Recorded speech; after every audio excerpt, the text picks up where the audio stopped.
workbook type of snippet. Oh, good. Check it out. Yeah. Okay, should be about like 30 seconds or so. It says we're streaming live now. It is. I know there's always like a delay. We might be. Okay, I think we are. Okay, well, welcome everyone. This is our week. We're beginning our week 15 of our Native Wellness Power Hours. I can't even believe that. So we've been doing this for over 3 months. And this is the Native Wellness Institute's response to the pandemic. And we knew that an already traumatized people would be re-traumatized.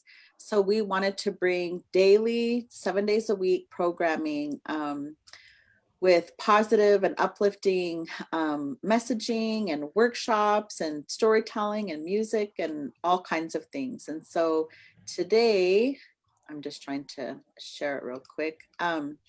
Today we have a conversation with around racism with 2 of our friends and allies. Oh, I didn't introduce myself. My name is Julian Joseph, and I am a member of the A'ani people, and I'm the executive director of the Native Wellness Institute. And I've met our 2 guests many years ago, a decade or so ago. And I'm so happy to have them here. And Wendi, do you want to introduce yourself? Sure. Oki Nixuqua, Nistu Nidaniko, Maistu Pitaki. My name is Wendi Siebold, and I am currently in Juneau, Alaska on Tlingit Ani or Tlingit lands. I am originally from California, and I just introduced myself in Blackfeet. So hello to all of my Blackfeet folks out there in Montana. Awesome. Thanks, Wendi. Lynn? Hi, I'm Lynne Peters, and I am in Boston on former Massachusetts land. And that's it. I'm doing the best that I can do, however that looks, in terms of continuing to aspire to do the action that needs to be taken. Awesome. Thank you. Thank you. So today, this is kind of like a part 2. So a couple of Saturdays ago, we had our part 1, really diving into talking about racism. And so this is in response, to we're not only in a pandemic, but now we're also in the beginning stages of a revolution. And so I love it that the pandemic, I feel like, really set us up for this revolution, like in a good way. So we can talk about one of the blessings of the pandemic is this revolution. And so what we wanted to do was to take this time on a Saturday to really not only show people how to have a conversation in a good way about it, but offer some tools and strategies and some resources for people as well. And I just kind of wanted to just do a brief overview of kind of like what we talked about last time before we dive into some of the topics that we're going to talk about today. So Lynn, I know these are big areas, but if you could just take like 5 minutes or so and just give an overview of like, what is racism? What is systemic racism? And maybe even some examples of microaggressions. Sure. Okay, so I think the first thing, and I noticed it in the comments from last time, that I completely skipped this key critical point, which is that racism is a construct, meaning, well, for all intents and purposes, it's kind of made up, but insidious. It was created, the notion of race was created by white people to benefit white people, basically. So, and a really simple definition for racism that, I believe is important is that racism equals race prejudice plus social and institutional power. So letting that sink in. So systemic racism is what keeps the construct of white supremacy in place.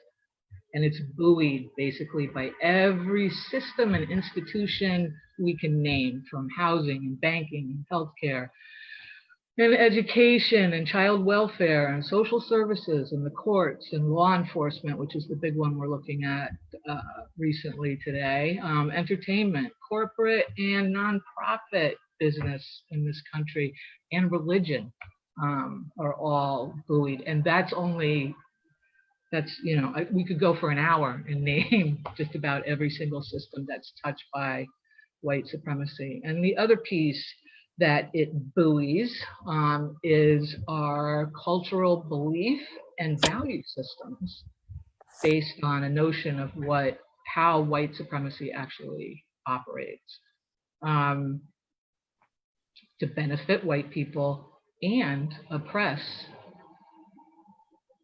indigenous, Black, brown, people of color, basically anybody that's an other, which is everybody but white people. Is really how it works.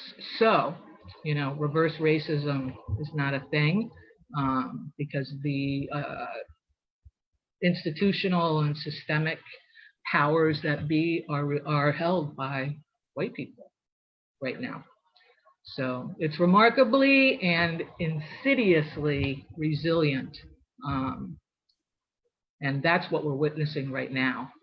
And we're going to go through a bunch of stages as we address it. And the fact that I think the word dismantle is being used and why you hear lots of people kind of butthurt by that terminology is because it's very threatening and very frightening to the folks that are in power.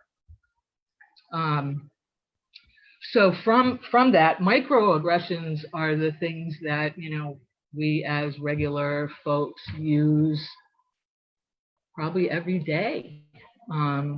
They're subtle, they're based on the implicit bias that we carry, and that we gain through the belief systems and the value systems that come, and the stereotypes that we're taught, basically. They're offensive, and if a targeted person says, ouch, we have the opportunity, because they're so subtle sometimes, that we can just be like, sorry, that was a joke. You know, you're too sensitive, take everything. So a few quick examples of that, and I'm just I'll center on, you know, my people, European Americans, and what I grew up with. Because it doesn't feel right for me to fling them on other folks. So let's see, Italians are connected to the mafia. They're dirty, they're sneaky. The drunken Irishman, the dumb Polak, which was the terminology for Polish people. I don't even know where that came from, but grew up with that. And we used to say, like, if somebody had an Italian name, like my family name was Petrovelli, we would be like, oh, that's a nice Irish name. So, you know, because of the conflicts and things that existed between the two groups, and a lot of that had to do with religion and the fight to become white. So Italians can't have freckles, they're greasy, and just about everything that comes out of the mouth of his nibs in the White House about everyone in the world. So with Lynn, that arrogance, yeah.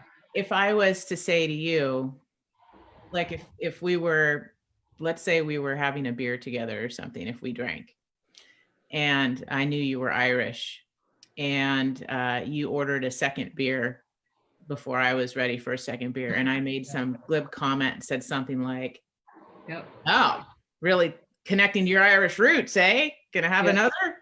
You Exactly. know, that is what a microaggression is, where I'm saying it with a smile. It's said like a joke, like, hey, I'm identifying with you, haha, you're Irish, but actually it's an insult and it's aggressive because it's tying back to my stereotype of Irish people as being drunks. That's right. And you're absolutely right. Indigenous friends experience that all the time with the same stereotype, right? With alcohol. And it gets confusing because Italian to Italian or Irish to Irish, you can make those comments. Yeah. Right? Because it's about claiming that stuff, and it's a form of resistance between people. But to do it to someone who is not within your heritage or group is targeting them in ways that are very, very offensive. Yeah, thank you for that. I think the other thing that happens, well, we were working with a group for the last few weeks, and in a school setting, and there was an example, I think I gave this example last week too, where a Native teacher who was getting her master's degree asked one of her white colleagues to review a paper for her.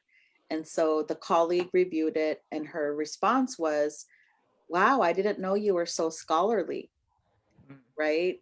And so she took that as a microaggression, but she didn't know what to say in response. And so she didn't say anything because she didn't want to make her white colleague feel bad.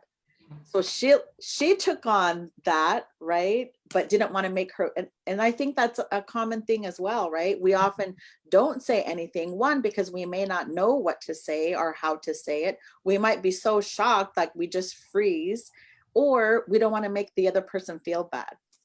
Or you're part of a system of power too, Jillene. Like that example, if it's a collegial relationship, is particularly scary to hear about, because especially in an academic setting, right? The colleagues have power over one another, and a white colleague has implied power over colleagues of color.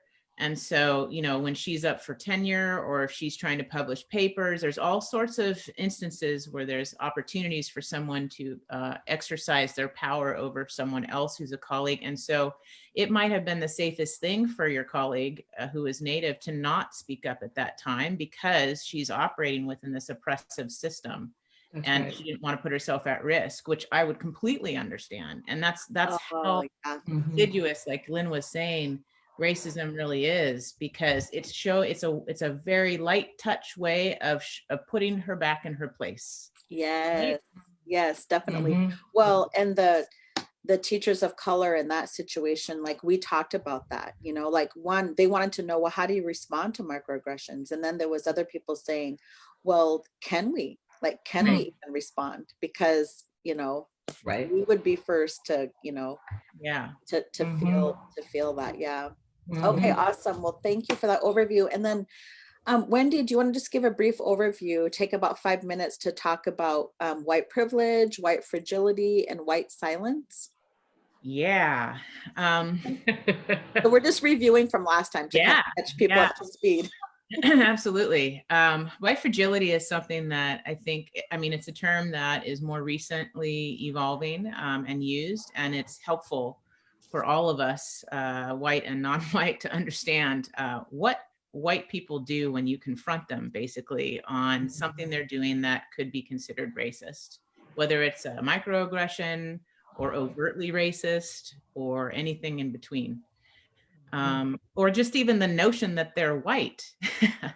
That's how fragile white people are. So there are some really good resources that everyone can access online. There's some really good books that have been written recently on white fragility. So I think it'd be nice just to talk about some examples and how it shows up, basically, in that, you know, when white people don't like to even be considered white and they say things like, I don't see color, you know, they're immediately distancing themselves from the idea that, you know, they're bad, you know, and so that's as part of fragility, is they get defensive, they get uncomfortable. A lot of times, especially women, will start to cry, which of course diverts the attention and caretaking onto them instead of the person who has just experienced something negative, who should be receiving more care and attention. You know, white people minimize, ignore the issue. Basically, they do everything they can. I've heard it talked about as kind of like a fight or flight. Basically, white people live with so much privilege in the sense that we don't ever have to think about our race if we're operating in majority society in the United States. So that when we're actually told, hey, you have a race, or your skin color might be playing into something that's a little easier for you in your life, it's appalling to us, because we never have to think about it, so it's a shocker, but B, also it identifies me as a bad person, essentially, because racism is kind of seen as this individual act by white folks, and when it's not. We were just talking about how it's a very systemic phenomenon. And so white fragility is basically white people's reactiveness. And there's some ways that, there's a lot of ways white people can work on it. There's also some things that I think people of color can know just about it to understand. And, you know, you all experience it all the time. So. Yeah, I think it's good though when we have the language to describe it. Yeah. Right? Like I think that's important. So we know like it's a thing. Like Yeah, it is a thing. Right? I think that's and it's our thing. It's white people's thing. And I think that's important to name too, Jillene, like you're saying, where so if I start crying in front of you, like if I say, or if Jillene says, hey, Wendi, something you just said just really didn't feel good. Like that was hurtful to me. Then if I start crying and like, oh, Jillene, I'm so sorry. Oh, how could I? And I just kind of, I'm in my own space. Like poor Jillene, right? Like that puts her on the spot to be like, well, if you're a decent person, Jillene, you might want to give me a hug or, be kind to me. So then it challenges your notion of you as a human being, when yet it just completely deflects it away from the problem, which is me and my behavior. And that is one way to respond to white fragility, is to not argue with someone's intention, but to actually keep it focused on the impact of what they did. Because you can't argue someone, like I can always, until the cows come home, say, I didn't mean to, I'm so sorry. But it doesn't matter if I didn't mean to. If what I did was hurtful, I need to own that, apologize for it, and do better next time. Right. Yeah, that's good. That's good. Can I think add? Oh yeah, go ahead, Lynn. I just wanted to, on the note of particularly for white women and how fragility comes out, because the examples I'm talking about in terms of like generating, other folks to like take care of this person who's the one who perpetrated the act to begin with. But it's also the single most dangerous weapon that white women use with Black, Brown, Indigenous, anybody who's considered an other men. Because all you have to do is say, I'm afraid, I'm scared. And so, hence I think the Karen movement has really brought a lot of attention to that. And even though it has a touch of humor to it, because it gives people the language of Karen, but it is a really dangerous weapon that white women do know about. And if they can't verbalize it, they know it in here. They know what to expect. But it can get people killed. It can get people killed. Sorry. It does get people killed. Look at Bill. I mean, how many of you have watched the movie Just Mercy? I just watched it again last night. And it's such a nice example of systemic racism, how even when individual people are trying to fight the system of racism, it still prevails. Yeah. And so, and that example there was a white woman being murdered by supposedly a Black man. And, the whole community, comes together and blames the Black man. And so we have a long history of that in our country, all the way back through slavery. Oh, definitely. Well, and I think that's a good point too about if every individual stopped being racist, racism would still exist because of the systemic racism, right? So it's just like all these different levels that we have to continually address and work on. And I think the other piece of like when people cry in response, the white fragility, I think, well, it shuts down the conversation. We were talking about that last time, but also, people, because of our own traumas and stuff, we don't know how to deal with emotions like that. Right. So it does just shut it down, so even practicing that. And I think last time I gave the example of, Lynn and I and some other colleagues were doing a training, and a white woman started crying, and we just waited and left the room. And then we just simply waited for her to come back. And then when she came back, we're just like, are you okay? Because we're going to continue on now. And what I shared last time, it's like, we're trying to create new norms, right? Because the old norm is cry, shut down the conversation, and we don't talk about it anymore, right? So now we're showing people like, we can like are you okay? So we checked in. Yeah, she was okay. So we're going to continue the conversation now. You know, right? So just like creating those new norms, and kind of like what the three of us are doing here today, we're trying to show a new norm that, you know, we can talk about we can have these conversations in a good way without yelling and screaming and crying and shaming and blaming and guilting and, you know, all of that kind of stuff that often happens when we discuss race, right? Like, you know, I was getting those comments last time on our part one about, you know, how beautiful our conversation was, you know, and I thought it was too. So, okay, so that was kind of an overview of what we talked about last time. And so now we're going to move forward. And Wendi, can you start first by just talking about racism and power? Well, racism, I think as Lynn was touching on earlier with some definitions, racism at its core is the exploitation of power based on race, based on skin color. And yeah, and just like you were saying a second ago, Jillene, you know, even if one person, you know, racism is not one person doing something. It's a lot of people who have done a lot of things over time that has resulted in a system that oppresses people. And that's a big concept, I think, for people to really wrap their heads around, because we are all each individuals in the system of racist power. You know, one thing to think about is power and, you know, me. So, okay, so that example we had nationally of that white woman calling the police on the Black man in the park in New York. So that is an example of she just with her phone had power over him as a white woman because she was tapping into the system of power that racism allows her to have access to. There's all sorts of examples like that. And whether or not white people know it or not, they have access to these systems of power based off of their skin color. And that's where it ties into this idea of privilege, and that white people sometimes have a hard time understanding, is that, you know, this idea of unearned privilege, that I think I'm a good person. You know, I think Wendy's a pretty okay person, but I also know that I benefit in this world because of the skin color I have. I know that I'm treated differently when I walk into a store than if I'm walking, you know, next to a friend of color.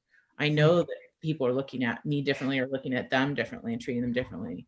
You know, rates of arrest, for example, are pretty subjective, actually. You know, I'm a researcher and I believe in data, and at the same time, data can be very subjective, right? And that, well, you might see higher numbers of Black people being arrested, but guess what? The police have their eyes on Black people more than white people too. So how do you explain that? And that's also an example of a comeback to the common thing white people say, which is, you know, well, if you just followed the law, maybe you wouldn't have problems with police. Well, that's a very privileged thing to say, because if the police aren't already looking at you because of stereotypes and other things, then why would you? So I don't know if that got at what you were asking though, Jillene, about power. Yeah, no, it did. It did. Lynn, do you have anything else to comment on that, racism and power? Yeah, I think, well, I wanted to say too about the, you know, the unearned piece, and white people not really tying that together with the level of power, that privilege, because I feel like everyone can see white privilege except for white people. And that's so it's so easy to abuse. And thinking in terms of what you were just talking about, Wendi, you know, the difference, talking about the eyes are always on the others, right? The kid that shot up the Black church, that awful thing that happened, that he got a sandwich from the cops. I'm not even sure they drew a weapon. So that's like, that to me, that is like the boom that people really should reckon with. And it has nothing to do with, I mean, Black men are getting killed for reaching for their license. without, I mean, like a traffic infraction. So yeah, the level of that is, I mean, that should be an eye opener for people, but they're not making that connection. Yeah, definitely. Well, I think the other part, like when we hear the word privilege, like just the single word privilege, and then you put white in front of it, I think Right. people equate that to, to money, right? Yeah. Or to resources, I think, which is also, in a way tied to the power, because like poor white people will say, well, I don't have any power, and then they just get stuck on that, right? People get stuck on the word privilege, and they don't understand like the bigger picture of that, right? That's right. And And that shuts down the conversation. Yeah. yeah, I was just going to say, and that goes right to the old bootstrap defense, right? Because as a white person, I was taught to, and I need to feel like I'm special, and that all of the things that happen to me and around me are because of me, because, the good things that happen are because of me, because I'm inherently special. And to acknowledge that as, having a head start, is mind altering. It means that, oh my God, you have a racial identity, and that doesn't make sense. It takes a long time to get around to that, I should say. Mm-hmm. Yeah. So Lynn, oh, sorry, Jillene, go Oh for no, it. go ahead. I just think Lynn touched on a really nice example of what I think the three of us have talked about in the past, which is that idea of the structure of colonialism in this country, and how what Lynn just described, like, I don't think most white people I know would fall in line with what Lynn just said. Like, I don't think they would think of themselves as, having privilege, or even thinking that they wanted things to work out just because they were so good, or, that whole individual pull yourself up by your bootstraps kind of approach. Mm-hmm. If anything, I hear white people all the time say, oh, well, I got screwed over by this system, or this happened to me, or that happened to me, and honestly, why would white people be so upset about affirmative action or people of color getting any kind of lift towards equity if we thought that we could just do it on our own anyways? Like, Yeah. why do you have a problem with that if you're so great? But what Lynn was addressing is this notion. It's not a notion, it's a real thing, that the founding of this country with white people's government is based off of that whole idea of individual white people exploring, of finding something, of making it theirs. It's all of these things that we're talking about stem back to this colonial way of looking at the world, which is us versus them. It's extreme. Things are rushed. I will persevere. I will conquer. I am better. I will conquer you. Like, that is colonialism too. Like, that's the best example of it, right? Like, literally, I will conquer my life. I will conquer you. I will do better than you. This competitivism and individualism. It stems right back to our roots, from the white people who came to the United States and all around the world, honestly. Mm-hmm. Yeah, Very I true. think that was actually right where I was going to go, was to talk about that, colonialism, and understanding that, and that whole idea of conquering a people. Like, I mean, that is still alive and well. And a friend of mine was telling me an example. His son was playing football for a particular college team, and the coach was standing there, and a Samoan player came up and asked a new player, and asked the coach about what are the local native people, like what tribes are local to that area. And the coach's response was, oh, there aren't any, we conquered them a long time ago. Right? Like, this was like, a few years ago that my friend was telling me about that. So I think and I think that's also a common response when Indigenous people find their voice and use it, and then people still try to snuff the voice out, because in their mind we were snuffed out all those years ago, right? Mhm. And that erasure is so alive and well even today. And I think for our people, you know, there's so many things that contribute to our continued erasure, right? You know, the school books that only teach about, you know, the Thanksgiving Day, you know, and so people think of us only in the past. So we're historicized along with the erasure, right? Right. And then so when it's the other end, people only think of us in terms of casinos, like, Right. you know, that's Right. all we are, is a casino, and we all get all this money from these Right. casinos, you know, which is not true. And you know, so it's just really interesting. This is a nice place maybe to recommend that folks look at the website, nativeland.ca. Oh That's yes. the website.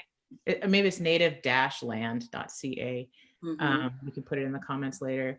But that for anyone, but especially non-native people, I think is a really good visual example. Like, you can't argue, it's in your face. You know, there are indigenous people on every speck of land on this continent.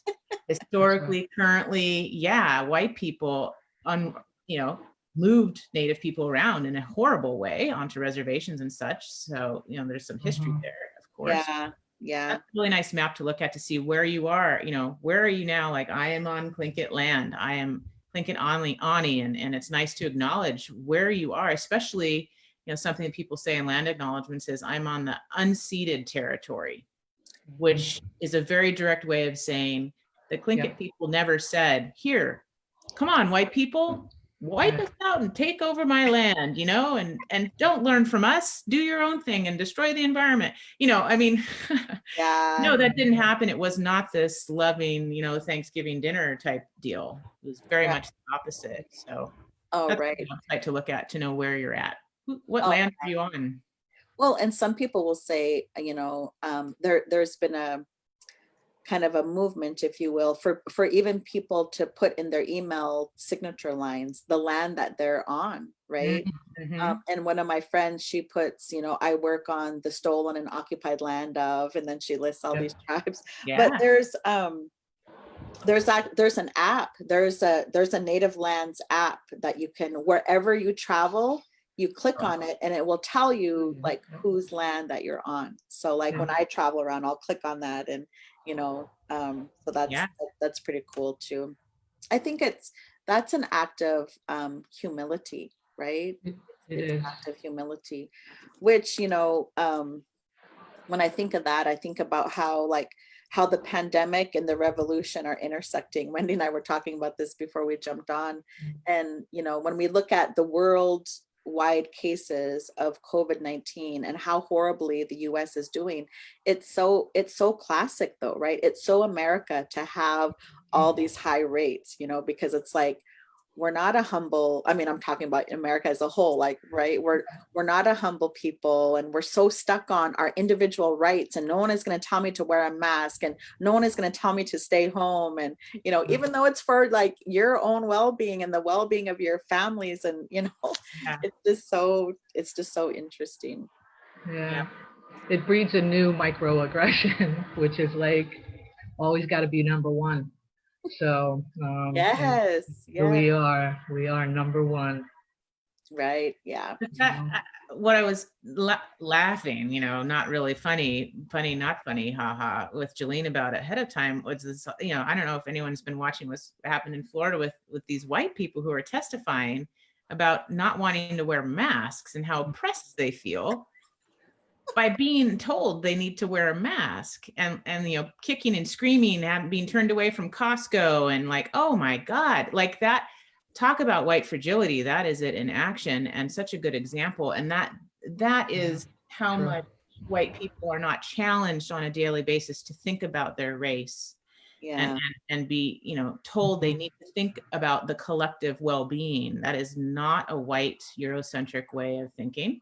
We're very individual, and we don't have that collectivistic kind of take care of one another culture anymore. I think we used to, right? We used to. White people used to live in smaller groups and take care of one another in a much better way. And we have some nice white immigrant history of this country to talk, you know, think about the family connectedness, things that are oftentimes only associated with people who are not white now. But, you know, we've lost that through this colonial. We gave it away. Yeah, we gave it away. We gave it away. Our ancestors who came from Europe to this country, they willingly gave it away to become white. Yeah. And not that there wasn't pressure to do that, but yeah, I mean. Yeah. Well, they quickly saw, right? When you identify as white, like your whole world changes, you know. They didn't want to, they didn't want to stand out. They didn't, they wanted, exactly. Like the whole association with power, back to the power thing. Yeah. Yeah. Well, I mean, in our community, we have that too, like the internalized stuff, internalized racism, internalized oppression, you know. And that's like a whole nother power hour. Yeah. I know. But I wanted to move on and talk about, you know, there's terminology that we use about being an ally, right? And even that terminology is starting to change. And you know, Wendi had shared an article with us that I read last night, and like, wow, I need to do some more deep thinking on this, you know. But what are, you know, for the people that are out there listening, what is an ally, and how can we be an ally? Lynn, do you want to kick off the conversation? Yeah, that's a huge, I mean, yeah, we could do we could like do a whole series just on that. I think the last time that we were here together, talked about just the terminology around ally, and it can be is troublesome. So and I'm trying to adjust my brain as well around like not tripping over it in conversation. So how do you describe this action? Like, where's the language for it? And I don't think it's, you know, any great surprise that we don't have language in this white supremacist culture to accurately sort of name those actions of a white person supporting something other than, or the act of dismantling of white supremacy. So, you know, I use, you know, I say aspiring because I consistently and will and expect to not arrive somewhere. It's always work, and sometimes I make mistakes. And, you know, even just language, and not quickly associating that, just how it falls out. So like, I think we talked a little bit about it last time, just in terms of all the things that, you know, where Black is used, it's usually in a negative connotation, you know, and when white is used, it's in a good connotation. So those things will pop out, and you just have to get going. You can't let the fragility get in the way and be like, oh no, I can't do this again, I'm so embarrassed. Or, you know, you just have to get right back out there again and apologize, move on, and learn. So if ally is an action, and I gotta say, when you talk about the revolution right now, if there are white people, and I know there are, that are like, what do I do? It's like, come on, just go on social media. Like, people are like loading you up with all of these like things that you can do, you know, besides, you know, I mean, protest obviously is one of them. Join the protest. And if you do join the protest, follow instructions. Okay, just, you know, particularly if it's not led by you, which it's not. Follow the instructions, fall in line. And then I think even before you begin to actually do something, first you have to do that deep sort of piece around identifying your privilege and where it's at. It's so easy for us to identify where our targets are based on an ethnicity, based on identifying somewhere along the LGBTQ spectrum. Those religion, those things get in the way. And, you know, so you really have to be able to identify the privilege. For every target you can come up with, I'm almost positive you can identify a privilege. So do that, and then know your history. Like, redo all of your history homework. And I have, like a quick list off the top of my head was like, you can start with Reconstruction, you can start with post-Reconstruction, you can start with the first Thanksgiving, you can start with Columbus, you can start with Andrew Jackson, and then Andrew Johnson, and then you can do the other ones, because everybody that we idolize is kind of twisted. Or even like, Lynn, I like that you said start on social media, because like, why not? How about last week? Last week on social media, it was all about Aunt Jemima, right? Right, that's right. And you see the divide right there between white people who tend to be more conservative and who are like, wow, that's not racist. And then you have the white people who tend to be more progressive and they're like, that's totally racist, get rid of it. So, why is that? So let's look back. Like there's some really good resources. For example, I messaged, I publicly put on his Facebook as a comment, a response to a white person I know who put something up about this not being a racist thing, Aunt Jemima. And I, put a link in there to a great resource, a great website that talks about the mammy stereotype with Black people and how that actually has a very racist history. And its entire purpose was to oppress Black people, especially Black women, and keep them from financially rising above their current financial status. And so it's something that Black women still have to fight against as far as a stereotype today. And so, it's never just as simple as, oh, your feelings are hurt. No, there's actually history behind that. And maybe be humble enough to read and talk to people to understand that maybe the way you were taught is not accurate. Right. It's probably not accurate. That's right. And don't forget the Land O'Lakes Indian Maiden. That was a couple of months before Aunt Jemima. And I know people in my own family were like, what are we going to do without the Land O'Lakes? Like, why is everything changing? It's just like, seriously? Let's have a conversation. So, just like, everything is seen as a change and not related to the violent colonial history that all that stuff comes from.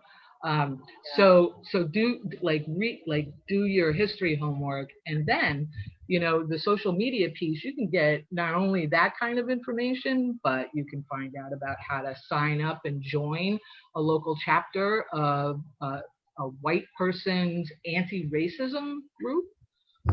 You can find out where, like, you can be signing petitions. If you don't want to protest, sign some petitions, write some letters, make some phone calls, have a reaction similar to the anti-mask people who are losing their personal freedoms. Have even an ounce of that righteous indignation when another person is killed by the police. Have some empathy.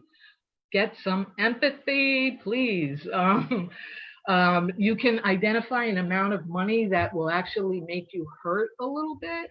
Just identify what that is. For some people, it's $5. For other people, it's much more than that. And then donate it.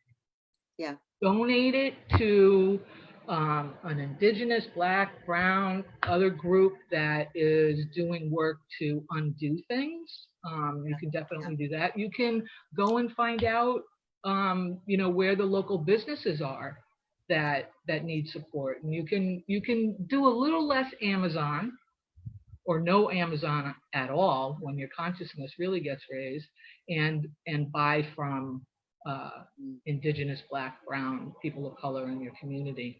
There's so many ways to be involved. And then don't take credit for anything. Try not to mention what you're doing. And that's exercise in humility. There's nothing heroic about it. You're doing the right thing. And in the history, just one quick anecdote. There's a bunch of Facebook pages. I'm like heavy into my, I know it's a white person's thing because we lost all of our connections. I get it. It's okay. I'm not even worried about how people are negative about that, but it's important for me because I want to know who my people are. And there are a couple of different groups in Facebook and around that are focused on genealogy and like different tools and things like that. And have you found any enslavers in your history? You should look at that. And then you should, and if you do, don't bother with the shame and the guilt, right? Because you can't trip over what's behind you. Then you have a level of responsibility to learn, how did they get it? How did they get the land to run a business, right?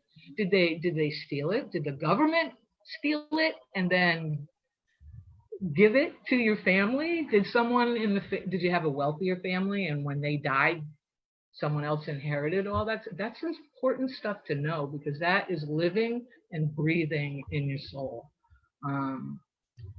So that's my soapbox, but and that's why the connections are really important.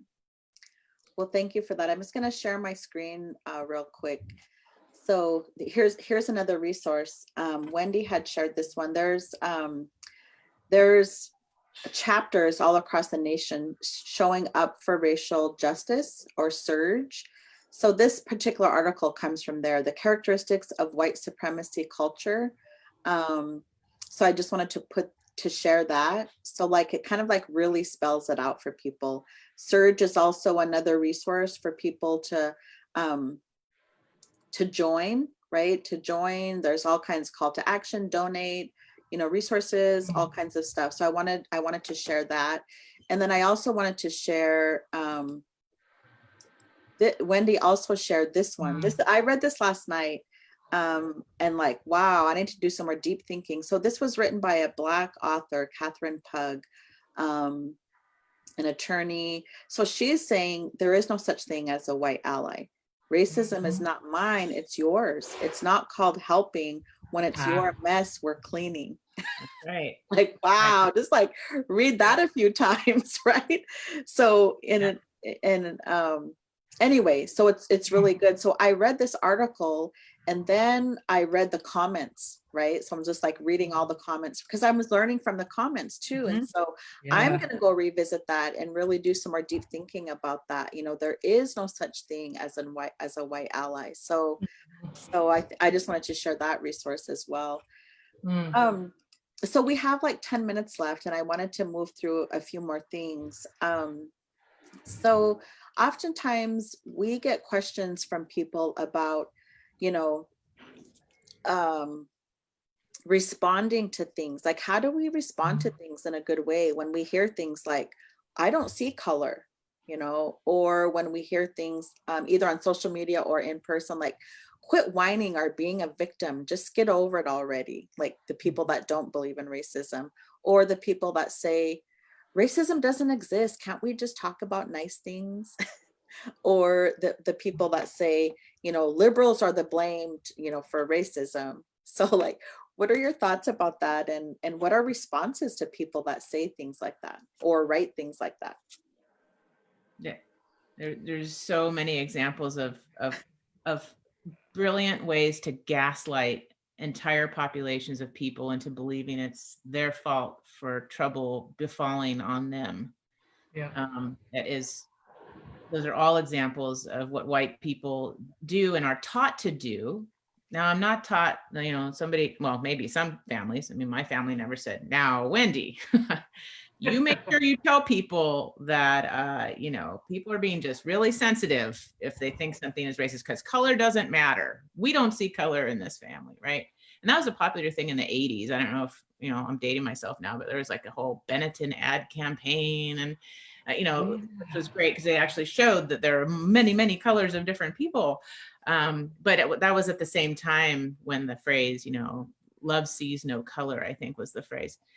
And that's just another way to ignore the fact that there are all sorts of colors. And actually that's minimizing someone's experience, because until my Black friend can walk down the street and feel absolutely safe and not like they're actually targeted for any reason, more than I would be, then I can't say color doesn't exist. That's just a lie. It may not exist for me, but it does, because white is a color. That's a color. Mhm. And so, those are all examples of what I would consider gaslighting, which is a really hard thing to actually learn to identify and understand. And it happens a lot with people who experience domestic violence and abusive situations, where abusers gaslight them and say, well, you're not good enough, or if you didn't do this, then I wouldn't hurt you. It's Mhm. that same exact logic. Our president does it all the time. If you Yeah. wouldn't do this, then I wouldn't have to do this to you. Mhm. Actually, let's step back a second and just call it what it is and say, no, this is actually happening. People are experiencing this world very differently depending on the color of their skin. And why is that? Mhm. Yeah, excellent. And I think there's like some of these terms that we're hearing today, if people can just Google them, right? Even gaslighting, to help us better understand that, colonialism, and help us Yeah. better understand that, white fragility, white privilege, all these things, like we can Google to learn more. And it's part of why we're having the show today, right? Is like to help people learn and help us to move through this. So with our time remaining, I wanted to just talk briefly about what is anti-racism? Like what is that, and how can we learn more about that? Mhm. Go ahead, whoever wants to jump in and take that one. I mean, I think that's the process. First, there's the process of the unlearning, because that's really what it is, right? Um, I said learn your history. I meant unlearn your history for white people, and be deep with that and connect it to where you come from and who you are and how that. So that's like the first step. Interrupting when you talk about what do you say. I mean, depending on the person and how many times they've come back, I try to go with the notion of calling in white people, although there are some that they really just I don't know what their point is, other than to argue and to seek to be right. And so I've gotten a lot of practice with that on social media. And Jillene, you were talking about that too, about there's so many opportunities for that. So definitely interrupting when there's a microaggression, or you hear, you even if you're just with white people and you hear them, because you will, you say it. You say, wow, like, I mean, that's not cool. And you explain why, and they're going to react, and that's okay. The reaction is not up to you. I think just, that's one piece of it. And then the other piece is, I mean, that is an action, but there's more to action. And so that is actually taking responsibility and getting into the dismantling in ways that you are connected to, and that you've made your way to be connected to. Mhm.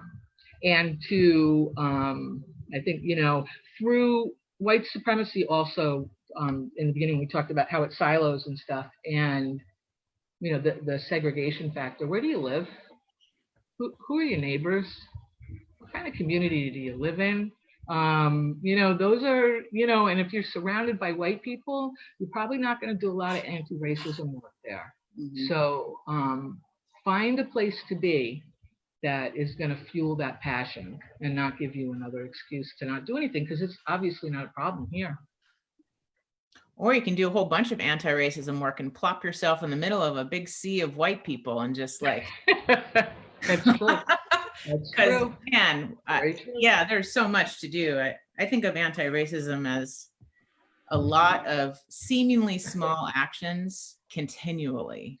Like Yeah, that's good. once you hit this place of realizing how racist the world and our country really is, it's overwhelming, especially for white people who have never had to look at race really before. And so they have to kind of do their own healing work, like Lynn's saying, like learn your stuff, read, be, and I'd say my number one tip is be humble, man. Yep. Be humble. Just shut up and listen for a change, right? Listen to what people are telling you. Believe what people are telling you. We say in the world of violence against women, the movement, we say, you know, believe survivors. Listen when someone says they've been abused, because the vast majority of time, that is the absolute truth. So yes, I need to listen and hear my friends of color who say, I'm experiencing these bad things in this community. And even though I have not witnessed it, I may have, but you know, usually white people don't witness it. It doesn't mean it's not happening. And so anti-racism work is, yeah, there's one part self-work, a lot of self-work, but then it's these actions that need to be taken to disrupt the system that we live in that perpetuates people of color being treated differently than white people. Mm-hmm. And you get to the evidence-based piece of white supremacy. Got to have evidence or it's not real. Exactly. Yes. Well, and there's tons of research on racism out there, right? I think I talked about it last time. I went to this training called Your Racist Brain, and it literally got into the brain neural connections or lack of neural connections for white people to feel compassion towards Black people. Like there is like hard science evidence, you know. But I think when people are so stuck, they're not even going to believe science. I mean, hello, check out our pandemic. Like, you know, that's a whole nother thing. Go ahead.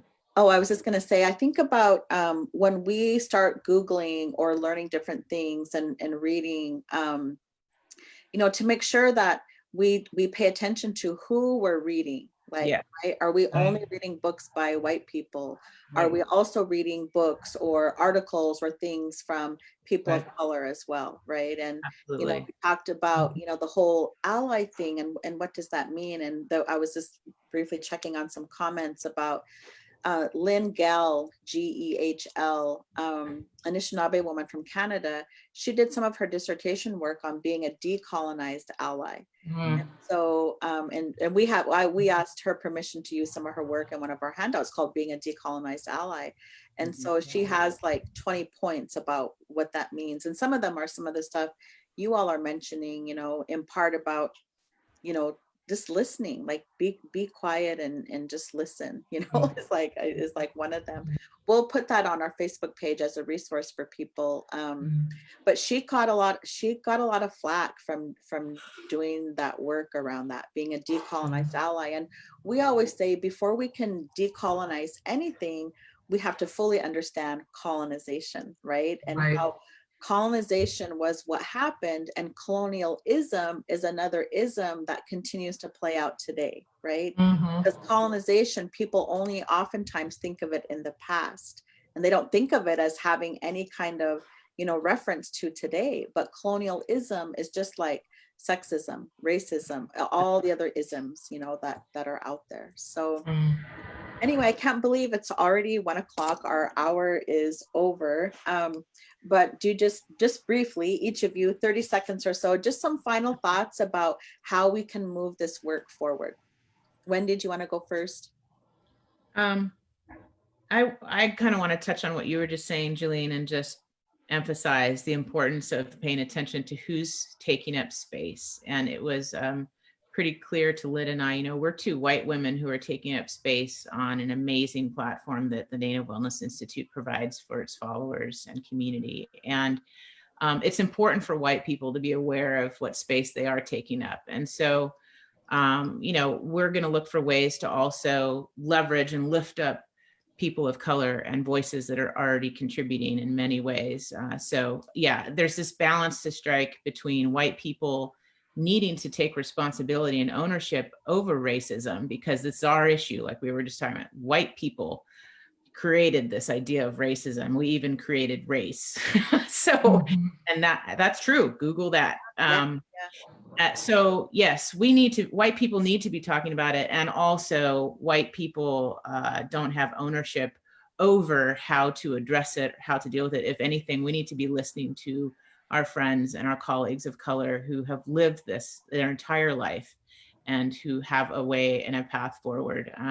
So we need to, you know, reach out to people in person, authentically interact with people of color, and also own our part in what needs to happen as far as actions. Nice. Thank you, Wendi. Lynn, how about you? Yeah, I'd just say that, this has made me think again about the, dismantling racism as a white person. It has different prongs to it. So, one of them is the personal piece of it that we talked a lot about today.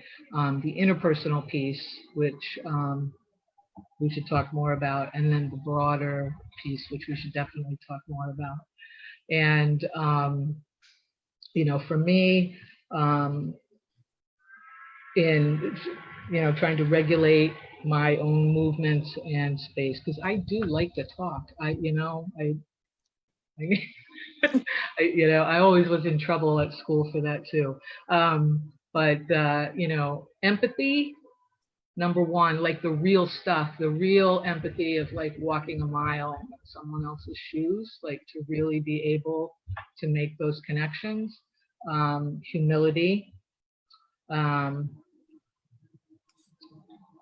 and the urgency. And then the final one that you just touched on, Wendi, is the gratitude.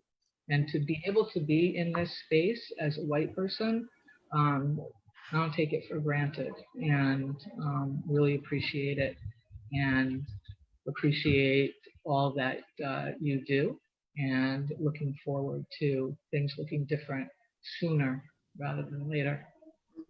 Awesome. Awesome. Well, thank you both so much. And thank you everyone for tuning in to our Power Hour. This is our week 15. We go 7 days a week. Every Sunday is our prayer songs from many nations. That will be tomorrow.